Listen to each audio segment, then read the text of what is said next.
चंद्रमा की रोशनी में व्रती ने मांगी आस, पति की लंबी उम्र हो, सदा रहे यह विश्वास।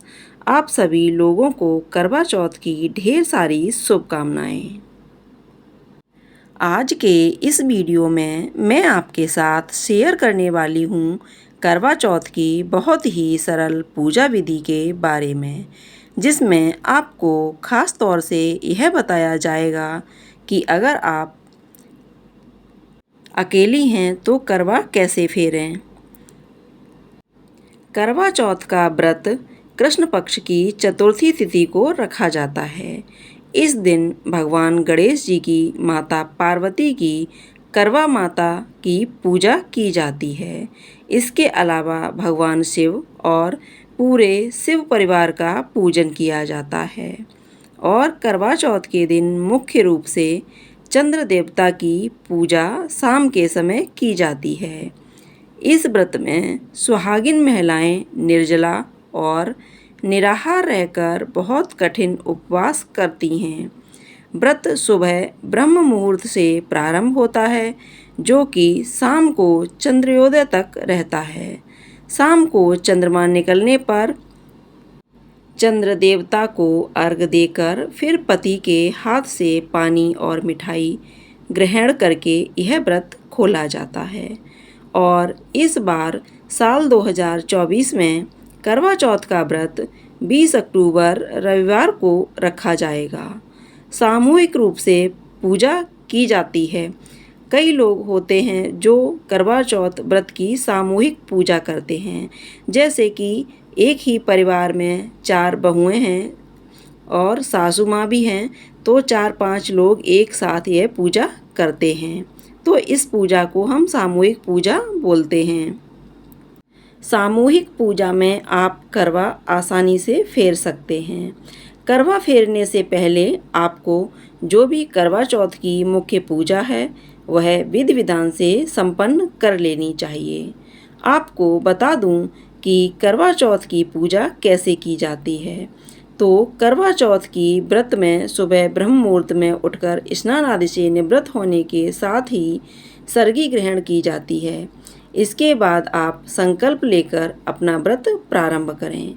पूजा में आपको 16 श्रृंगार करके ही बैठना चाहिए। दिन भर आपको सच्चे मन से कम बोलकर या हो सके तो मौन लेकर व्रत के नियमों का पालन करना चाहिए। और शाम की पूजा करने से पहले आपको जो भी पकवान आती हो वह तैयार करके रख लेना चाहिए। पूजा की जो भी आवश्यक सामग्री है उन्हें भी आप पहले से ही एकत्रित करके रख लें, ताकि आपको पूजा के बीच में बार बार ना उठना पड़े। अगर आप पूजा के लिए मिट्टी के बर्तनों का, जैसे मिट्टी के दिए या फिर मिट्टी के करवे का प्रयोग करने वाली हैं, तो मिट्टी के करवे और दिए को कुछ देर के लिए पानी में भिगोकर रखें और उसके बाद आप पूजा में उन्हें प्रयोग करें। या कुछ लोग एक धातु का करवा रखते हैं और दूसरा मिट्टी का करवा रखते हैं। ध्यान रखिएगा, अगर आप मिट्टी का करवा रख रहे हैं तो मिट्टी के करवे का विसर्जन किया जाता है। कुछ लोग अहोई अष्टमी के दिन इसी करवे से पूजा करते हैं और इसी करवे से तारों को अर्घ देकर अपने व्रत का पारण करते हैं। अगर आपके यहाँ पर यह परंपरा हो तो आप इस करवे को अहोई अष्टमी के दिन पूजा करके विसर्जित कर सकते हैं।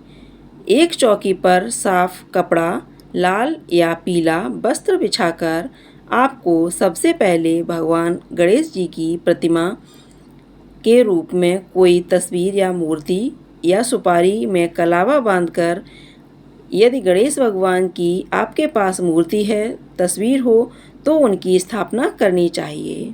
वैसे करवा माता का जो पोस्टर आता है या तस्वीर आती है, उसमें भी करवा चौथ व्रत से जुड़े जो भी देवी देवता हैं, जैसे सूरज, चंद्रमा या करवा माता की पिक्चर उसमें बनी होती है। कथा भी लिखी होती है। अगर आपके पास ऐसी तस्वीर है तो आप तस्वीर की स्थापना करें और आपको अलग से गणेश भगवान की स्थापना करने की आवश्यकता नहीं होती है। स्थापना करने के बाद आप 2 करवे लें।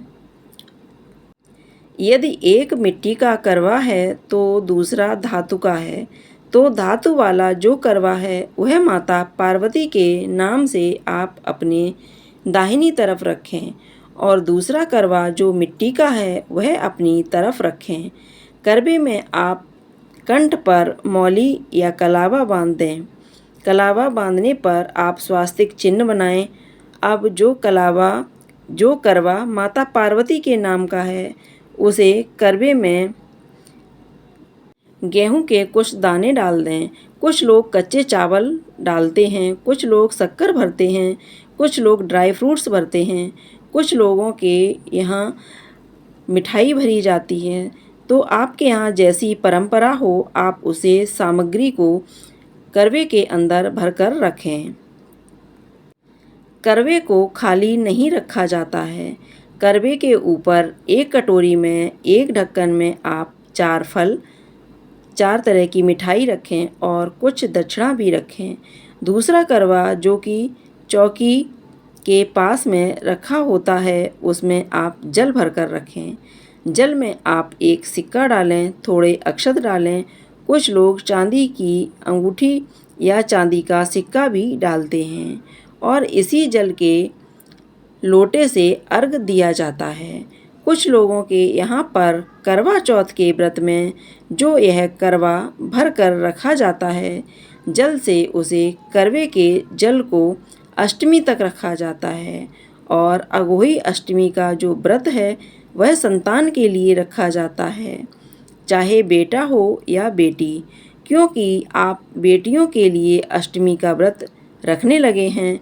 तो ऐसे में क्योंकि पहले लोग जिनका बेटा होता है केवल वही लोग अभी तक अघोई अष्टमी का व्रत किया करते थे, लेकिन आप बेटा हो या बेटी एक समान माने जाते हैं, इसलिए बेटियों के लिए भी अष्टमी का व्रत रखा जाता है। तो ऐसे में कुछ लोगों के यहाँ पर अघोई अष्टमी तक इस जल को रखा जाता है और उसे तारों को देखकर फिर इस जल को विसर्जित कर दिया जाता है। जिनके यहाँ पर ऐसी परंपरा हो उन्हें चंद्रमा को अर्घ देने के लिए और यानी तीसरे करवे की आवश्यकता होगी, या फिर आप धातु का करवा ले सकते हैं, धातु का कलश ले सकते हैं। एक गिलास में भी आप जल भरकर रख सकते हैं। तो जो आप चंद्र देवता के लिए अर्घ देने वाला जल का कलश रखेंगे या करवा रखेंगे उसमें आपको सफ़ेद सामग्री डालनी है, जैसे शक्कर, सफ़ेद पुष्प, क्योंकि चंद्रमा की पूजा में सफ़ेद रंग की कोई न कोई सामग्री होना अत्यंत आवश्यक होता है। सफ़ेद रंग को पूर्णता का प्रतीक माना जाता है, इसीलिए चंद्र देवता की पूजा में सफ़ेद रंग की चीज़ों को रखने से शुभता आती है। उसके ऊपर आप एक कटोरी में फल या मिठाई रख सकते हैं, यह शक्कर भरकर भी रख सकते हैं। अब धूप जलाकर सबसे पहले गणेश भगवान का, फिर करवा माता का पूजन करें। वायने के रूप में जो भी सामग्री जैसे सुहाग की सामग्री के साथ आप साड़ी, ब्लाउज, सूट आदि देना चाहती हैं, और वायना जो है वह अपने परिवार में, ससुराल में किसी सुहागिन महिला को दिया जाता है। यदि सासू माँ हैं तो सासू माँ को दीजिए, नहीं तो ननद, जेठानी हैं तो उन्हें आप यह सामग्री भी दे सकते हैं। सामग्री आपको शाम की पूजा में या शाम के पूजा करते समय आपको सामग्री रखनी चाहिए। सभी देवी देवताओं को तिलक लगाकर पुष्पार्पित करेंगे। करवा माता को मौली रूप में वस्त्र अर्पित करेंगे, लाल चुनरी चढ़ाएंगे, सिंदूर रखेंगे, कुछ दक्षिणा करवा माता को अर्पित करेंगे। श्रृंगार की जो भी सामग्री हो और ख़ास तौर पर वह जो पूरी सामग्री हो गई हो जो नई सामग्री आपने खरीदी है या खरीद कर लाए हैं, जैसे कि आप पायल है या चांदी के बिछिया हैं, यदि हों तो आप उन्हें भी करवा माता को समर्पित करें। कुछ लोग जो वायने में सामग्री देते हैं तो उसमें चांदी की भी कोई न कोई आभूषण देते हैं। वह अपनी सासू माँ को या किसी भी जेठानी को दे सकते हैं। तो आप इन्हीं में से कोई भी सामग्री, यदि ऐसा न करना चाहें तो जो भी आपके पास पूरी सामग्री है, जैसे नया काजल, बिंदी या मेहंदी आदि, वह आप करवा माता को जरूर से चढ़ाएं। फिर हाथ में गेहूं के थोड़े दाने लेकर आपके व्रत की कथा पढ़नी चाहिए। जो तस्वीर है उसमें से भी आप कथा पढ़ सकते हैं। सामूहिक रूप से पूजा कर रहे हैं तो कोई भी एक कुंवारी कन्या, छोटी कन्या से करवा चौथ व्रत की कथा पढ़वा सकते हैं। कथा अगर आप किसी और के द्वारा सुन रहे हैं तो कथा सुनने के बाद उन्हें कुछ न कुछ दान दक्षिणा या भेंट जरूर देनी चाहिए। कथा ऐसे ही नहीं सुनी जाती है। कथा समाप्ति के बाद आपके हाथ में जो भी गेहूं के दाने हैं, उनमें से आप थोड़े से दाने तो करवा माता को अर्पित कर दीजिए और बाकी बचे हुए दाने आपको चंद्र देवता को अर्घ देने वाले करवे या फिर गिलास में डालकर रख देने हैं। अब आपको करवा फेरना है। तो देखिए, अगर आप अकेली हैं तो करवा इस तरह से फेरा जाता है, जो कि करवा अपने माता पार्वती के समक्ष या करवा माता की तरफ रखा हुआ है और जो दूसरा करवा है आपकी तरफ है, उसे आपको अपने हाथों को क्रॉस करके फेरा जाता है। हाथों को क्रॉस करते समय हाथ टकराए ना, इस तरह से ध्यान रखिएगा। दोनों करवे आपके हाथ में उठाकर बदलने होते हैं। माता पार्वती की तरफ वाला करवा आप अपने हाथ की तरफ रखिएगा। दोनों करवे हाथ में उठाकर बदलने हैं। पार्वती की तरफ जाने वाला करवा बदलते समय इस प्रकार कहना होता है, 7 बार ले सुहागन लेकर वह देश सुहागन तो दे करवा। अब आप ले सुहागन बोलकर करवा फेरें माता पार्वती की तरफ और जब आप दे सुहागन बोलती हैं तो माता पार्वती वाला करवा आपकी तरफ आना चाहिए। 7 बार आपको यह प्रक्रिया दोहरानी होती है। फिर माता पार्वती वाला जो करवा है वह आपकी तरफ आ जाएगा।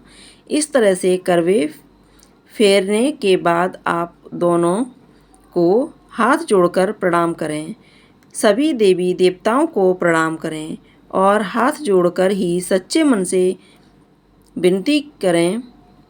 अपने पति की लंबी आयु के लिए, उनके उज्जवल भविष्य के लिए कामना करें और क्षमा याचना भी मांगें।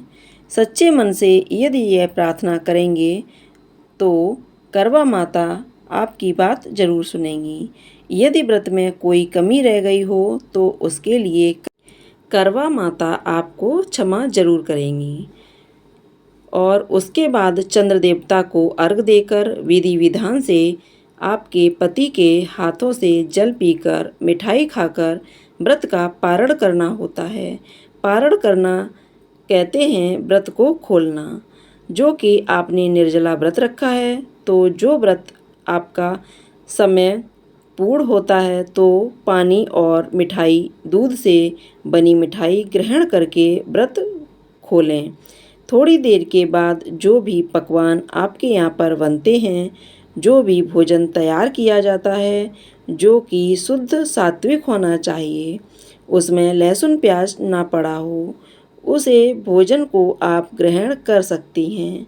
रात के समय इस व्रत में भोजन ग्रहण कर लिया जाता है। करवा चौथ के व्रत में चंद्र देवता की पूजा कैसे की जाती है? अगर चंद्रमा ना दिखाई दे तो कैसे पूजा करनी चाहिए? यह करवा चौथ की आसान पूजा विधि जिसमें आपको बताया जाएगा कि अगर आप इस बारे में जानना चाहते हैं तो हमारे चैनल पर अलग से अपलोडेड वीडियो को भी देख सकते हैं। जानकारी अगर थोड़ी भी अच्छी लगी हो तो वीडियो को लाइक करके कमेंट बॉक्स में जय माता दी जरूर लिखिएगा। करवा माता आप सभी लोगों का अटल सौभाग्य सुहाग रखें, ऐसी मेरी करवा माता से प्रार्थना है। जय हो करवा माता की। अगर आपने अभी तक हमारा चैनल सब्सक्राइब नहीं किया है तो चैनल को सब्सक्राइब करके बेल आइकन को दबा दीजिए। अगर आपका कोई सवाल है तो कमेंट बॉक्स में आप पूछ सकते हैं। जय माता दी।